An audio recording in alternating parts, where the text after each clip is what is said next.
discuss the connection between the Reproductive Freedom Act and human sex trafficking. There are a lot of people in the state who are not aware that we do have human sex trafficking here in New Jersey. I'm glad that we have Greg from the Center for Garden State Families. Thank you for having us. Thank you for being here. Yes, of course. And Mandy Leverett, thank you. You were with CAN, Church and Community Abolitionist Network. If you can, Mandy, real quick, I just want to ask you, how long have you been with CAN or started it and been doing this work? The nonprofit is new in this decade, but our work started back over 30 years ago on the West Coast.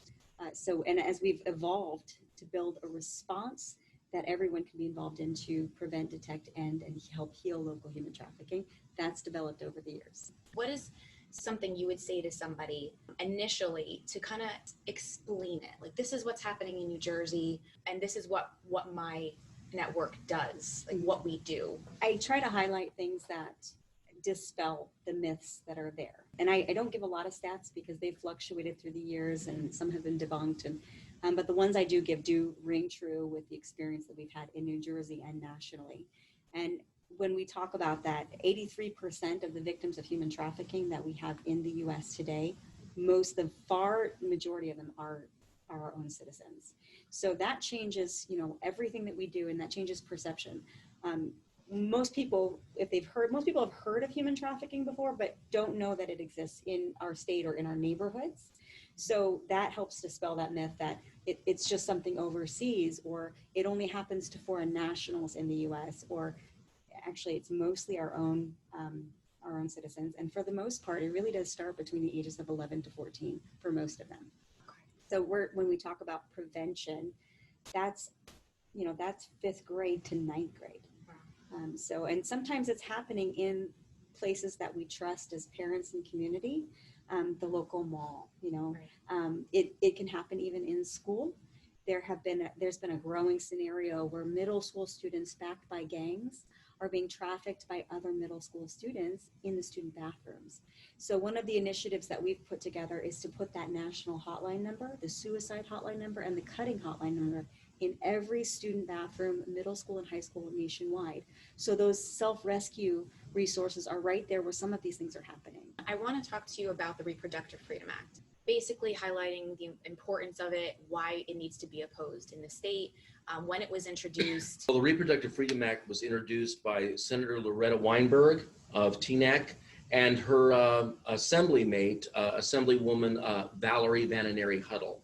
The bill numbers respectively are S3030 and A4848. Real easy to remember, S3030 and A4848.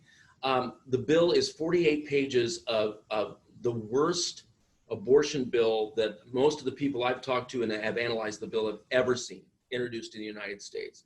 Far worse. And it's done out of the fear that now that the new Supreme Court Justice Barrett has been installed, that there's a possibility of Roe v. Wade being overturned, which is my prayer. I hope it does. But but this bill goes so far and so deep, and it's unfathomable. It is, we will pay for every abortion, regardless. Doesn't matter how young the person is, doesn't matter where they live, no questions asked. You want an abortion, you need an abortion, you're presented for an abortion, we will pay for your abortion. That's called coercive taxation. That's probably a term that most people haven't heard.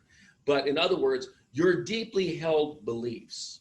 Our constitutional and founding documents say, life, liberty, and the pursuit of happiness. Well, there's no life if you're dead, and there's no life here if we're killing our very future. So this is what's going to happen. Now, this is where I kind of want to bring it full circle if we could. How does this bill connect to what we're talking about here with human trafficking? And why would the Center for Garden State Families, which is a Christian family advocacy organization, join forces with even Democrats for Life who are against this bill? Right. So the reason why we're doing this is because there is a direct connection. As Mandy's already said, that there's really no stats on this, but we do know that, and I've heard the stories, I've seen the data, I've seen the testimony that girls and women who are trafficked do become pregnant as a result of this business. It's sex. And the Johns, the men, will pay extra to the pimp, the slave owner, to not wear a condom. The natural result of that, of course, is pregnancy. So what happens then is that now human traffickers, at the moment, when they need to take care of the problem of their pregnant slave, so they take them to Planned Parenthood, they take them to other abortion providers, and they pay for the abortion, whatever that is, $300, $600, $1,000, I don't know, whatever it is. But now, get the connection here, we're going to subsidize the human trafficker by paying for that abortion. But the bill goes further. Page 4 of the bill, right there close to the top, it actually says we also pay for sterilization. Well, if I'm a human trafficker and I've got this problem of recurrent, pregnancies with my 12-year-old, 13-year-old, 15-year-old slave, then I can fix this problem by sterilizing her, doing a hysterectomy. So bringing back eugenics, basically. That's exactly, that is the whole purpose of Roe v. Wade is eugenics. Exactly. But the stats are real. Per capita, more black and brown babies are murdered in the womb in the United States of America than whites. Right. This is a racist thing to do. That's just part of what this bill allows to happen. Coercive taxation. So you and I, all three of us who oppose abortion, it's against our deeply held beliefs. It's against what I believe is our founding documents. Now we are forced with our money to pay for human trafficking. Right. If we can just expand a little bit on the taxpayers in regards to the human trafficking portion of the bill. So as I understand it, in the bill, it says that the mandating provisions, so the subsidizing part, can we expand on that a little bit? Like how, because I'm sure a lot of people don't understand exactly what this means. If this bill is passed, that they will then be forced to pay for more traffickers to come into the state, or they will be enabled to come into the state because they will understand that the abortions they force upon these girls will be then free for them on our dime. Can we expand on that a little bit? Let me start on that, and then Manny can go from here. Okay. For example, New Jersey, human trafficking occurs here because of where we are located in the United States. We are between the number 1 and the number 6 largest metropolitan areas in the nation, Philadelphia and New York City. We have I-95 corridor is where we are at. So we have Newark Airport, and of course we're close to the New York Airport. So we have the Philadelphia Airport, we have Atlantic City, a tourist attraction, and the other highways and byways that come in here. It's easy to traffic human beings here, and we're a portal state. But we also know that human traffickers around the world, they fly their people back and forth. Right. And so we could have, and most of it happens here in the United States, you said, most of our human trafficking is with our own here in the United States. So could you explain how women and girls are transported and moved around the country? Well, I mean, first of all, it's not just women and girls. It's boys too. Boys, men. Right. It really, anyone can be a victim, and anyone can be a trafficker, and anyone can be a purchaser. We've had situations where actually a boy was helping traffic his mom. So just to dispel any myth you have or any ideas you have about what you've seen, it really can be anyone. Right. So with that in mind, it's important for us to be able to identify those symptoms, really the situations.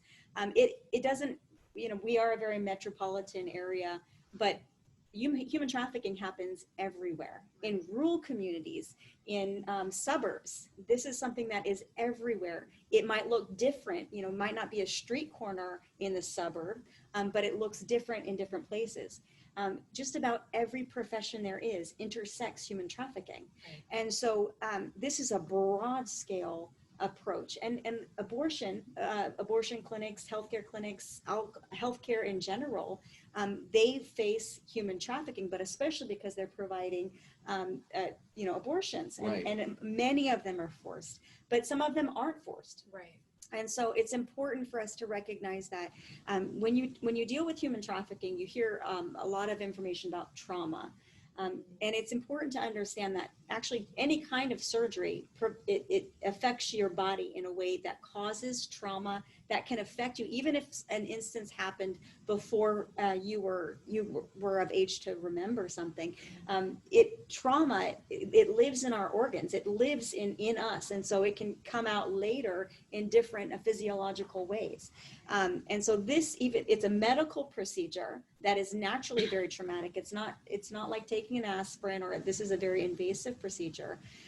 But in the case of the mental anguish, even if the individual is complicit at the time, on the service provision side, when someone is rescued out of this, healing, this becomes an area specifically we have to target to help heal and overcome that specific trauma. So even if it is willfully done, it is an area of trauma we have to address in recovery. But most of the victims that we've served, when they've shared their stories of abortion, it was mostly forced. We've had some of the most traumatic stories come in these situations from women. One particular woman, that she was forced to abort her children, and then later she decided to keep her pregnancy a secret, and then the trafficker ended up killing her baby once it was born, and then sterilizing her permanently. Wow. And that level of trauma, that compounded trauma, created a situation where she wasn't able to speak for years. So this is a particularly kind of acute, invasive, and comprehensive trauma when it comes to human trafficking, and it is a part of it. And I know that there are people in all different fields. There are people that are abortion workers that want to help find traffickers, and but at the same time, we've had whistleblower undercover video of New Jersey abortion providers where they knowingly were helping what they thought was a trafficker and a 14-year-old. So the trafficker was bringing in this 14-year-old that was supposed to be a victim of human trafficking, and all to intents and purposes, it should have been reported, but instead of helping the victim, the individual was caught on video helping the trafficker how to bypass the different rules and requirements. So this is something that, money's involved. There are a lot of different motivations involved. And so this can be especially with this bill you mentioned, with traffickers coming into New Jersey specifically to get free abortions. And they're not necessarily out of the area. A lot of traffickers will travel in a circuit. They'll go from different counties, different states, different regions with their victims, because to evade detection, if they settle for several months, they'll keep moving around. So that's generally what we see. They might move also if there's a big event that's drawing in a lot of people, the demand goes up, so they might move in their victims to those areas. But generally, they have a circuit they work within, a jurisdiction. This was a great opportunity to speak with you and get to know more about what you do for the state and human sex trafficking. And I hope that more people learn about it, because it is a vital issue to the bill as well. Absolutely a vital issue to the bill. And the Church and Community Abolition Network, your website is? canfreedom.org. Okay. And we provide trainings, professional trainings, community trainings. We help the community become part of the response to help end and heal local human trafficking. Amazing. Awesome. Thank you so much. Thank you, Mandy, for being here. And thank you, Nicole, for doing this. We're very Thank grateful. You. Yeah, Appreciate we're it. all on the same team, fighting Amen. the same battles. Yeah. Awesome.